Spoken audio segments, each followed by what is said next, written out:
Une jeune femme, autrefois éclatante de beauté, fut découverte inhumée avec une immense faucille en travers du cou. Aucun indice de violence ou de crime ne fut relevé. Pourtant, la peur avait manifestement poussé quelqu'un à l'enfermer dans cette tombe, allant jusqu'à attacher un cadenas à l'orteil de son pied gauche. Il souhaitait la maintenir à jamais dans cette sépulture, redoutant qu'elle ne se relève pour assouvir sa vengeance. Une communauté entière se serait liguée contre une jeune femme de moins de 20 ans, estimant qu'elle représentait un péril mortel. Vous voyez où l'on veut en venir? Testons vos connaissances historiques. Qui, au cours des siècles, a suscité une telle crainte que même sa mort ne suffisait pas à apaiser l'effroi des populations? Si vous pensez aux sorciers, sorcières et autres vampires, vous avez tout à fait raison. Une petite parenthèse s'impose. Lorsque l'on ne peut pas dominer quelqu'un physiquement, on peut tenter de le faire par des moyens surnaturels. Du moins, c'était une croyance répandue au XVIIe siècle. Outre la faucille et le cadenas, des indices témoignent d'une tentative visant à retourner le cadavre face contre terre. Cet effort a échoué, laissant la colonne vertébrale de la défunte tordue et déformée. En passant, le cadenas n'avait pas nécessairement pour but d'enfermer un vampire, mais était vraisemblablement utilisé comme talisman pour repousser les esprits malveillants. Voilà une manière singulièrement cruelle d'inhumer une personne. Pourtant, ce procédé était courant pour aménager des sépultures dites anti-vampires. Les techniques employées pour empêcher la résurrection de ces créatures étaient particulièrement sophistiquées. Permettez-nous d'introduire un concept, les tombes anti-vampires, également appelées tombes de revenants, datent de plusieurs millénaires et ont été mises au jour en divers lieux à travers l'Europe. L'Europe, vous avez bien entendu. Avant de vous dire « Mais les vampires, c'est une spécialité roumaine, Dracula et compagnie », Zrenia, laissez-nous vous démontrer le contraire. Ces créatures appartiennent à l'ensemble du folklore européen, ce qui signifie qu'on en trouve des traces dans toute l'Europe. Avec l'établissement de nouvelles colonies en Amérique, les récits de vampires s'y sont également propagés, évoluant jusqu'à finalement donner naissance à la saga Twilight. Ces sépultures dites anti-vampires se distinguent par les précautions visibles prises pour empêcher les défunts de revenir d'entre les morts. On pouvait par exemple placer de lourdes pierres sur les jambes du défunt ou transpercer son corps avec une lance pour l'ancrer au sol. Pour plus de sûreté, on envisageait parfois de séparer la tête du reste du corps. Ainsi, enterrer un corps face contre terre, lui couper la tête ou le maintenir sous une pierre étaient des pratiques courantes pour empêcher une personne perçue comme possédée de quitter sa tombe. Revenons à cette malheureuse jeune femme. Deux archéologues, Dariusz Poliński et Magda Zagrodzka, partenaires en sciences comme dans la vie, ont découvert sa tombe par hasard. Curieusement, ces 200 ciseaux étaient restés intacts.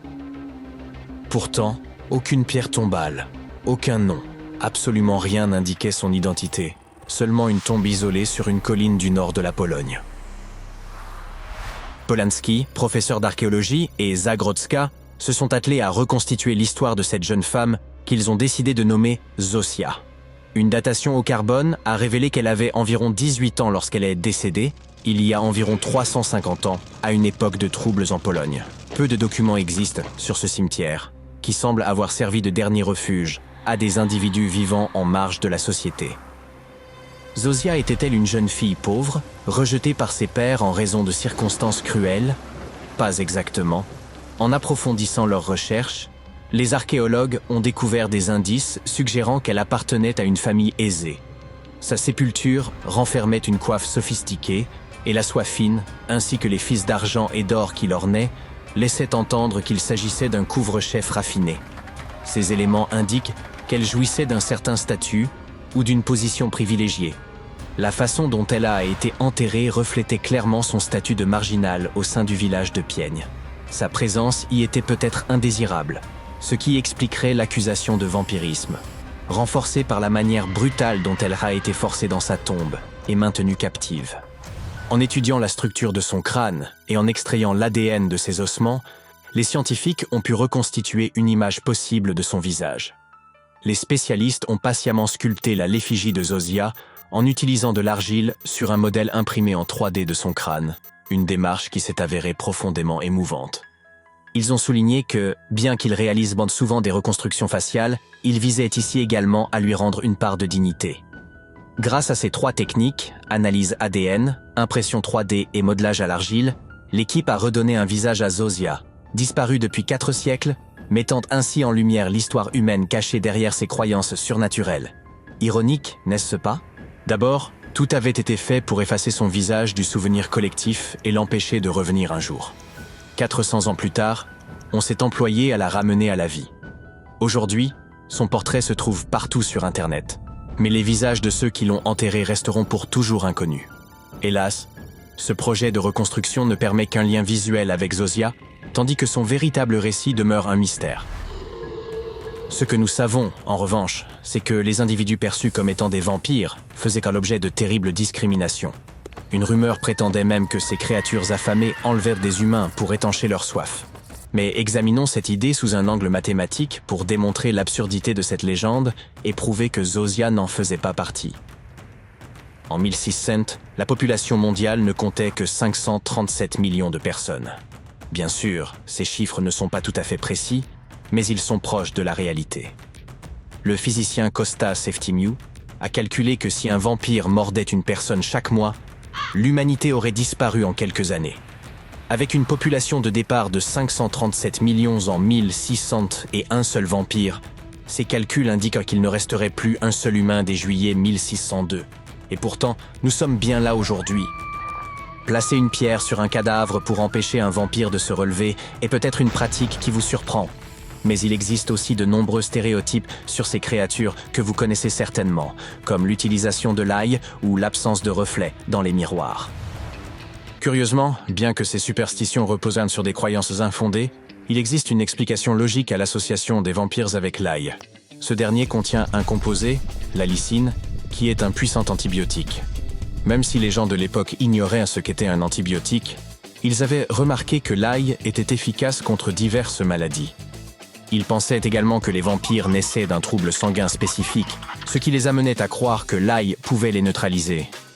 Par ailleurs, il existe réellement une affection sanguine appelée porphyrie, qui donne à ceux qui en souffrent une apparence évoquant celle des vampires. Leur peau est pâle et leurs dents paraissent plus grandes à mesure que leurs gencives se rétractent. De plus, les personnes atteintes de porphyrie ne peuvent pas consommer d'ail, car cela aggrave leur état. Quelle coïncidence fascinante! Une autre superstition, plus récente, concerne la version des vampires pour les miroirs. La première mention connue de cette idée apparaît dans le roman Dracula, publié en 1897. Mais pourquoi un vampire n'aurait-il pas de reflet? C'est assez simple. Avant l'ère du plastique, les miroirs étaient recouverts d'argent, un matériau associé au rejet des forces du mal. L'argent était souvent perçu comme un répulsif contre les esprits malveillants, peut-être à cause de ses propriétés antimicrobiennes. Comme pour l'ail, ses qualités curatives auraient pu inspirer l'idée qu'il effrayait les vampires. Une autre explication possible de cette superstition est que des affections telles que la porphyrie ou la rage, souvent confondues avec le vampirisme, altéraient l'apparence des malades. Ces derniers évitèrent peut-être de se regarder dans un miroir à cause de ces changements, ce qui a pu nourrir l'idée que les vampires fuyaient leur propre reflet. Et si jamais vous croisez un vampire que ces méthodes ne dissuadent pas, voici une astuce supplémentaire, demandez-lui de compter. Cela peut être des grains de riz, des haricots ou même les mailles d'un filet de pêche, si vous en avez un sous la main. Les vampires, paraît-il, sont obsédés par les chiffres, ce qui les détournera de leur objectif jusqu'au lever du soleil. Et on sait bien que les vampires n'apprécient guère la lumière du jour. Ironiquement, de toutes les marionnettes du 1 rue Sésame, c'est le conte vampire qui nous apprend à compter.